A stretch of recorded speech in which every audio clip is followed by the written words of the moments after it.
If you understand completely what I'm going to tell you from this moment on, your life will never be the same again. You will suddenly find that good luck just seems to be attracted to you. The things you want just seem to fall in line, and from now on you won't have the problems, the worries, the gnawing lump of anxiety that perhaps you've experienced before. Doubt, fear, well, they'll be things of the past. Here's the key to success and the key to failure. We become what we think about. Now let me say that again. We become what we think about. Throughout all history, the great wise men and teachers, philosophers and prophets have disagreed with one another on many different things. It's only on this one point that they are in complete and unanimous agreement. Listen to what Marcus Aurelius, the great Roman emperor, said. A man's life is what his thoughts make of it. Ralph Waldo Emerson said this, a man is what he thinks about all day long. William James said, the greatest discovery of my generation is that human beings can alter their lives by altering their attitudes of mind. And he also said, if you only care enough for a result, you will almost certainly attain it. If you wish to be rich, you will be rich. If you wish to be learned, you will be learned. If you wish to be good, you will be good. Only you must then really wish these things and wish them exclusively, and not wish at the same time 100 other incompatible things just as strongly. My old friend Dr. Norman Vincent Peale put it this way. This is one of the greatest laws in the universe. Fervently do I wish I had discovered it as a very young man. It dawned upon me much later in life, and I found it to be one of the greatest, if not my greatest discovery outside of my relationship to God. The great law, briefly and simply stated, is that if you think in negative terms, you will get negative results. If you think in positive terms, you will achieve positive results. That is the simple fact, he went on to say, which is at the basis of an astonishing law of prosperity and success. In 3 words, believe and succeed. George Bernard Shaw said, people are always blaming their circumstances for what they are. I don't believe in circumstances. The people who get on in this world are the people who get up and look for the circumstances they want, and if they can't find them, make them. We become what we think about. Now, it stands to reason that a person who's thinking about a concrete and worthwhile goal is going to reach it, because that's what he's thinking about, and we become what we think about. Conversely, the man who has no goal, who doesn't know where he's going, and whose thoughts must therefore be thoughts of confusion and anxiety and fear and worry, becomes what he thinks about. His life becomes one of frustration and fear and anxiety and worry, and if he thinks about nothing, he becomes nothing. Now, how does it work? Why do we become what we think about? Well, I'll tell you how it works as far as we know. Now, to do this, I want to tell you about a situation that parallels the human mind. Suppose a farmer has some land, and it's good fertile land. Now, the land gives the farmer a choice. He may plant in that land whatever he chooses. The land doesn't care. It's up to the farmer to make the decision.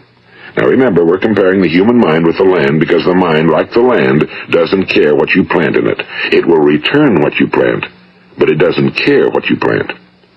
Now let's say that the farmer has 2 seeds in his hand. One is a seed of corn, the other is nightshade, a deadly poison. He digs 2 little holes in the earth and he plants both seeds, one corn, the other nightshade. He covers up the holes, waters, and takes care of the land, and what will happen? Invariably the land will return what's planted. As it's written in the Bible, as ye sow, so shall ye reap.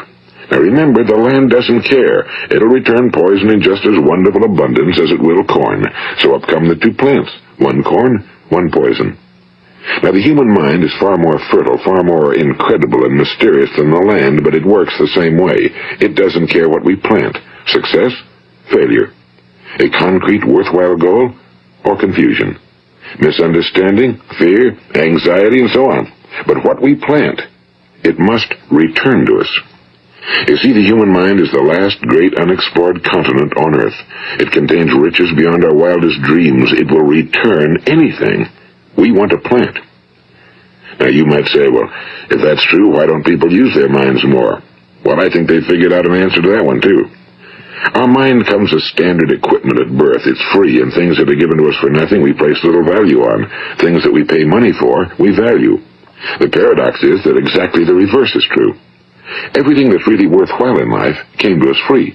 Our minds, our souls, our bodies, our hopes, our dreams, our ambitions, our intelligence, our love of family and children and friends and country, all these priceless possessions are free But the things that cost us money are actually very cheap and can be replaced at any time.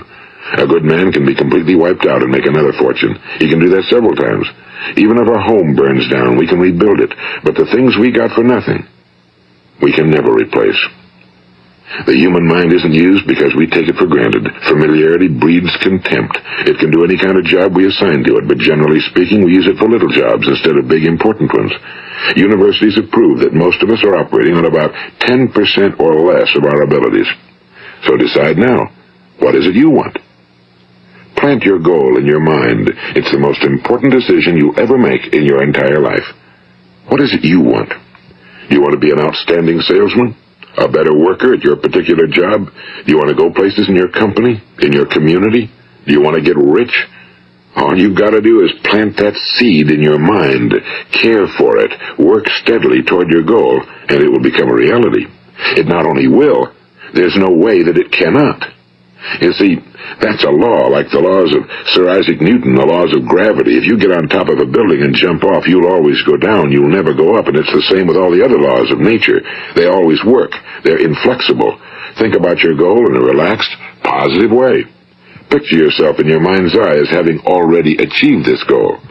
See yourself doing the things you will be doing when you've reached your goal. Ours has been called the phenobarbital age, the age of ulcers and nervous breakdowns and tranquilizers. At a time when medical research has raised us to a new plateau of good health and longevity, far too many of us worry ourselves into an early grave trying to cope with things in our own little personal ways without learning a few great laws that will take care of everything for us. These things we bring on ourselves through our habitual way of thinking. Every one of us is the sum total of his own thoughts. He is where he is because that's exactly where he really wants to be, whether he'll admit that or not. Each of us must live off the fruit of his thoughts in the future, because what you think today and tomorrow, next month and next year, will mold your life and determine your future. You're guided by your mind.